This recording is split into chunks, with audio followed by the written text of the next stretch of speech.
Hello everyone, my name is Jeff Rolka. I want to thank you for checking out my video. Question came in regarding my setup. And I haven't done a tools of the trade video in it's been pretty recently because I've been doing a lot of videos on the SSL6.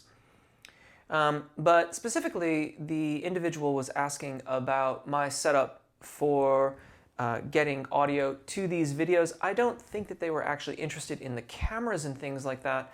But if I am mistaken, please feel free to comment and I will address that in a different video at a later date. So I'm going to talk to you briefly about the microphones that I currently use, have used, as well as the entire signal path for audio to go from this piano and from my voice to the camera. It's worth mentioning, I have no sponsorships. None of the equipment that I'm going to discuss or show you has been purchased for me or provided to me in any way. I have purchased these goods with my own coin, as one might say. So it's just the stuff that I have chosen to use. You can certainly choose to do so as well, or choose other things as you see fit. These are merely the tools that I choose to use. It is also worth mentioning that the way that I have implemented these tools is done specifically because of the way that I want the audio to look as well as sound. I want it to sound as good as it possibly can. I want it to sound just like you were in the room with me and we were having a lesson together. But I also want it to look that way too. So I want it to get just as close as I can. But I also want there to be nothing between you and I while we are having our lesson together. So you'll notice, of course, immediately that there's no microphones here out on top of the piano. I have them under the piano. Is that the best way to mic a piano? No, not really. Is it close enough? Yes. Yes, I think it is. Now I could probably snake the microphones in towards the strings outside the frame of the shot.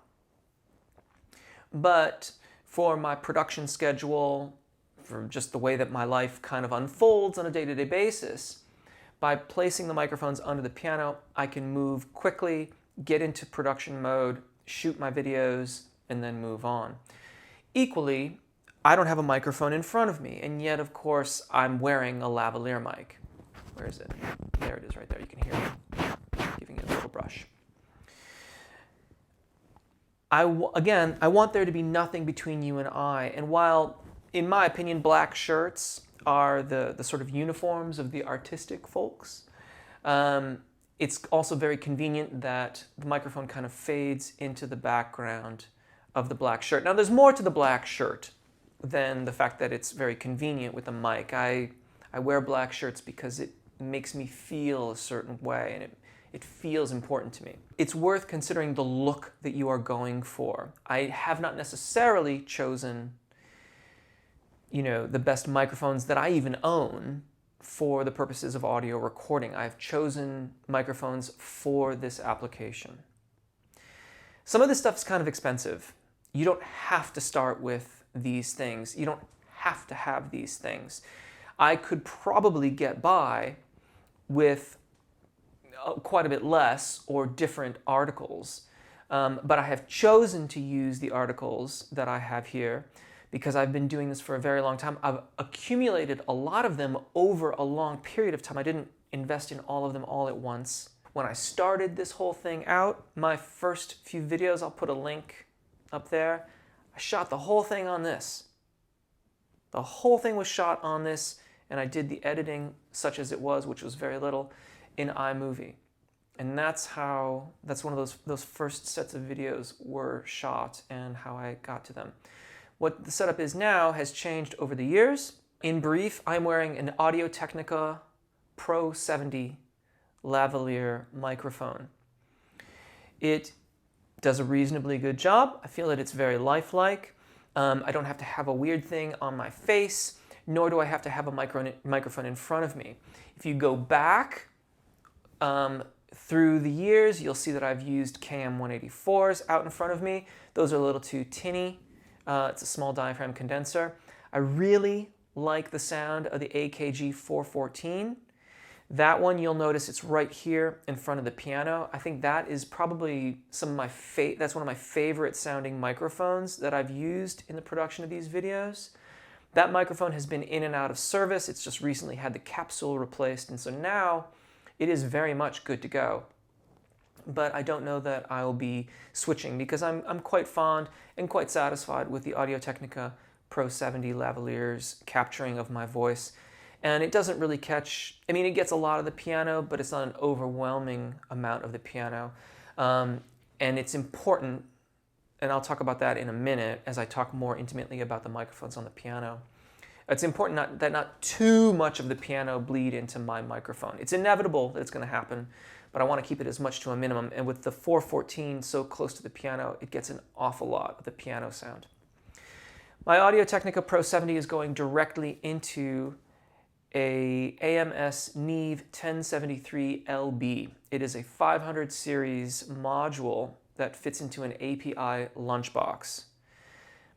That is not an inexpensive setup to have, to use. But again, this equipment I have accumulated over a long period of time. I haven't bought all this stuff all at once.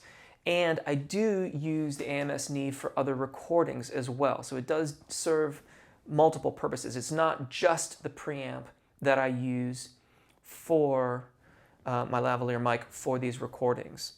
Though, quite frankly, I would probably choose to have it for that. If it's all it was getting used for, I would be very, very happy with that. I love the sound of it. It is both warm and crisp. There's no lack of definition, and yet it still has a body to it.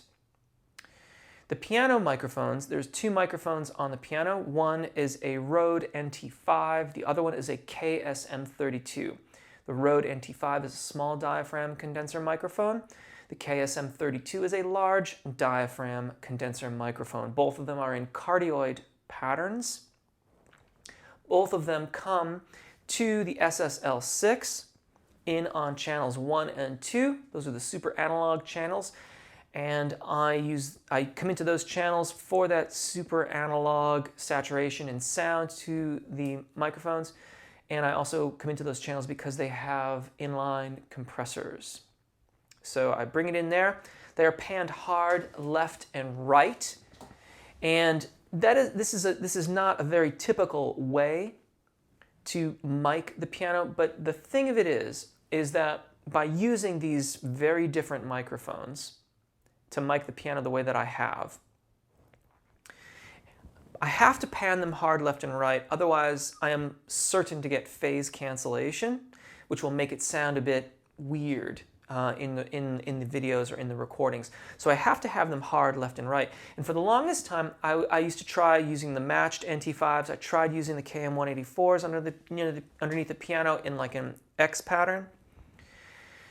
But I could never really get the separation of the field, of the stereo field, the way I wanted it to when I was doing all of my post-production in Pro Tools or later on in Reaper. And I'll get to that in a second. Actually, no, let's talk about it now. I used to record all the audio separately into Pro Tools, and then I switched over to Reaper. Now, like 5 or 6 years ago, I switched to Reaper.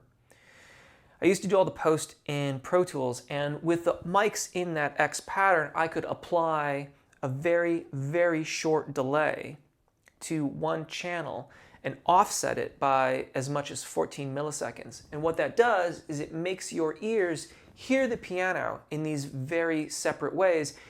Even though the volumes are the same, you get this very different feel to it. It feels much more spacious, but you don't perceive it as an echo. It just sounds as if the piano is coming from one side, but it's still very balanced, and it gives it a sense of space, and it really clears the center of the stereo field for my voice, which is panned up the middle. And I wanted to streamline my production, so I wanted to stop doing the recordings in Pro Tools or Reaper. And also I had a lot of system crashes, which would then result in me having to redo videos. Had a lot of system crashes, was getting very frustrating.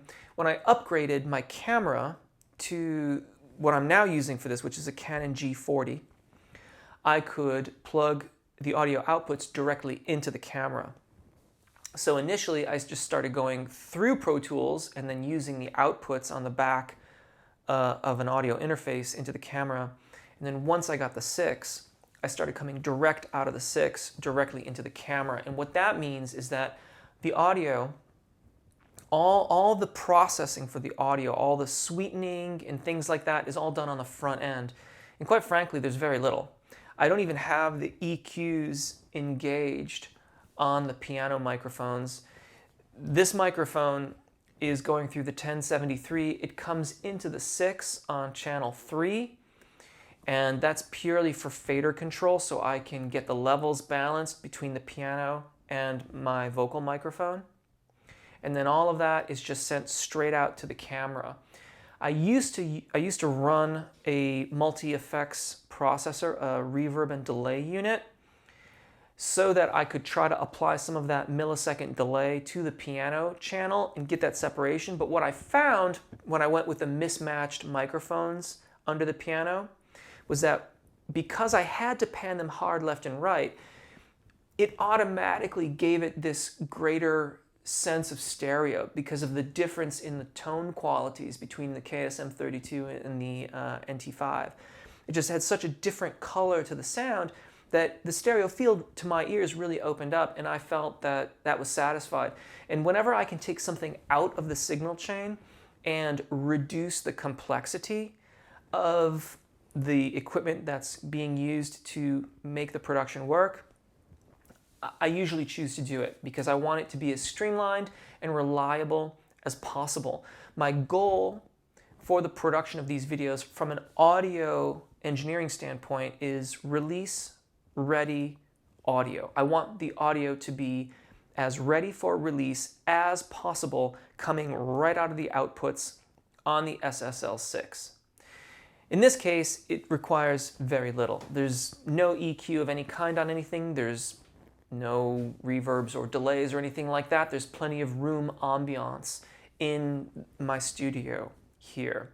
I do run the compressors on the piano microphones, and I also do run the stereo bus compressor that is on the 6, mostly to make sure that I want to run my signal just about as hot as I can, but in the event of an unintended large noise or keyboard strike, or if I hit a resonant frequency or something like that, I don't want it to clip. I never want to hear clipping or things like that on the videos or the audio. So the bus compressor is mostly used as clip protection so I don't overload the circuits going into the camera.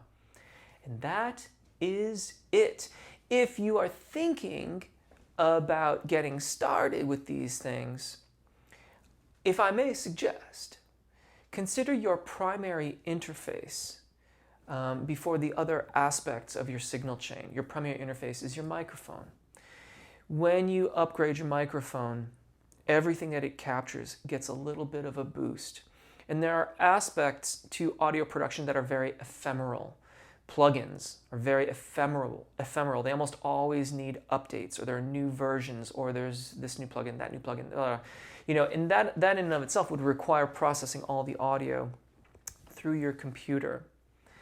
The SSL6 is, in my opinion, and I've got a couple of videos, 3 or 4 videos I think, on the SSL6, but in brief, it is a very niche kind of piece of kit, in my opinion.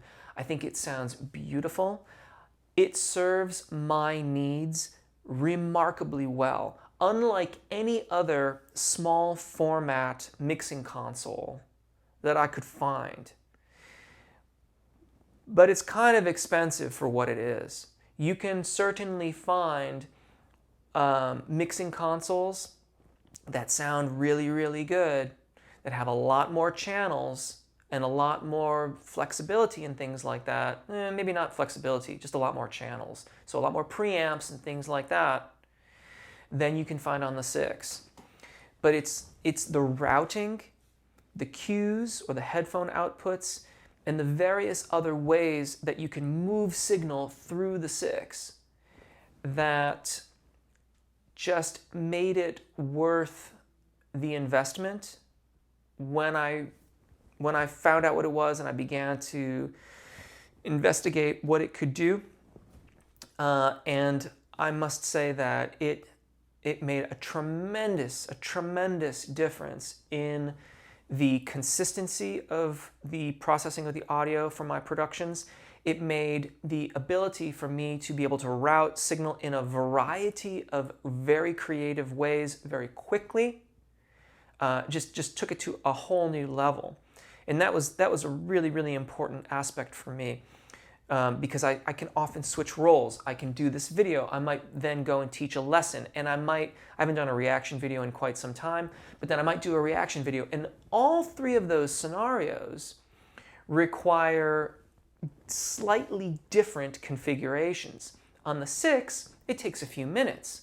When I was using my other outboard equipment, it could take me a couple hours to get everything just right so that I could then do the video or change scenes, if you will.